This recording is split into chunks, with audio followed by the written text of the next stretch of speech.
And so tell me, so when you moved to New York, did you know that you wanted to study and be a chef? And Yes. you studied there? When I moved to New York, the first thing I did actually, I went to see.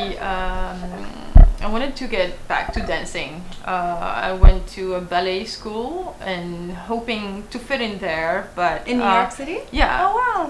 I think it was Alvin LA school. Alvin LA, yeah. So I was trying to get in there. I was getting some information, so everything was a little complicated to me. And there you go. You have to pay, So I'm like, It's different system. yeah. So I guess I abandoned that idea. I was like, okay, I'll work out on my own. I'll go to the park. I will run or whatever. And then from that, it's like, okay, let me go to Wall Street, see what's going on. Oh, there you go. Getting back to your roots. I love it. So what I end up finding out that I have to go through a lot of process. I have to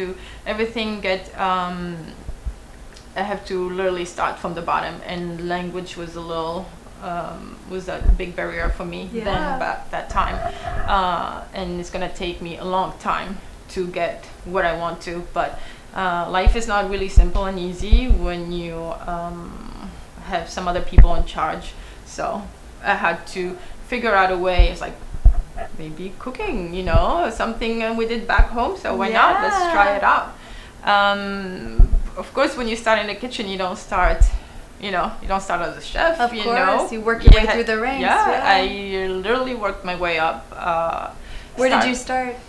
Was this a small restaurant? The owner was Tunisian, actually. He was a friend of my father, so he helped me out to get in there. But he's like, well, you want to start? You're gonna have to start cleaning first. I was like, what about cooking? He's like, it's gonna little come by there, little, yeah. So cleaning everywhere, cleaning the restaurant, and then I got promoted as a dishwasher. We're like, wow, okay, still cleaning. So I worked as a dishwasher. I didn't mind anything. I was taking out the garbage, cleaning all the dishes, and like everybody else. And then one day it was like, listen, I have a prep cook who left. Do you wanna clean some shrimps or clean some? I was like, sure, why not? Cleaning so that's another promotion. Item, yeah. I was like, sure. I think I made a big mess while I wanted to wash the spinach. Because the water was so cold, so I turned on hot water, and it was these pounds and pounds of spinach in the sink. Yeah. And the water was hot inside. So he came in, he's like, what is this? I was like, well, the water is cold. Like, okay, it's all garbage. He's like, okay, no. that's not where you belong. He's like, okay, let's take you to cooking. That's funny. And then from there, I started helping out cooking, but it wasn't really what I was looking for. It was very messy. The more savory side of cooking? But yes, so I stepped out to look for something more challenging, I guess. I wanted to get more into the sweet world. So I went to Placido Domingo restaurant at that time. It was this Spanish chef. I can't recall her name anymore. I apologize. She taught me a lot of little things. Nothing was nothing. It wasn't big, but it was like little details, things that she had. She wrote a book, and she wanted me to help her out execute certain recipes she already did in her book. But it was still not what I was looking for. But I worked in the pastry department. I did some bread, but it was very small, nothing big. And one day, I left. I had my 2 days off.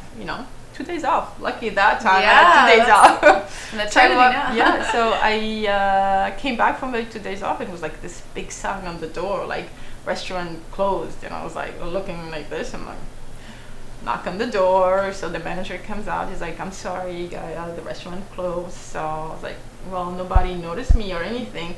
I was like, can you help me out to find something, like a job? So he's like, I think I have a good spot for you. And I was like, okay. It's like, this place, they speak French, so it might be good for you. I was like, okay. So he gave me a business card of the the manager at Café Bouleux then. Wow. I just went in. I was ready to work the first day. I spoke to the chef. It was really it was a nice mutual feeling. I was like, I'm ready to work right now. You know, I just want to learn. And he's like, come the next day and we'll see. You know.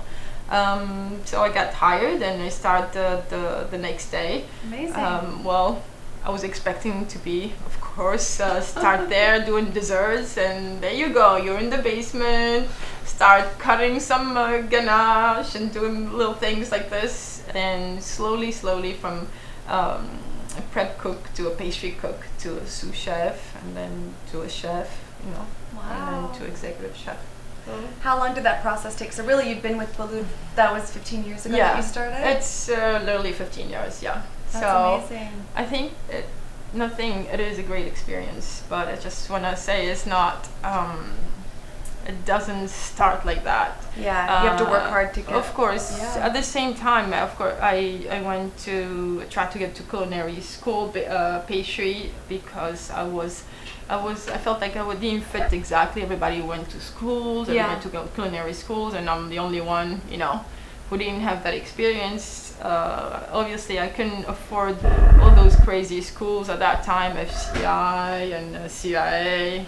So I went to this really cheap school in Long Island Culinary Academy in Long Island, and just like basics, just to have, you know, that a diploma, experience. you know. Yeah.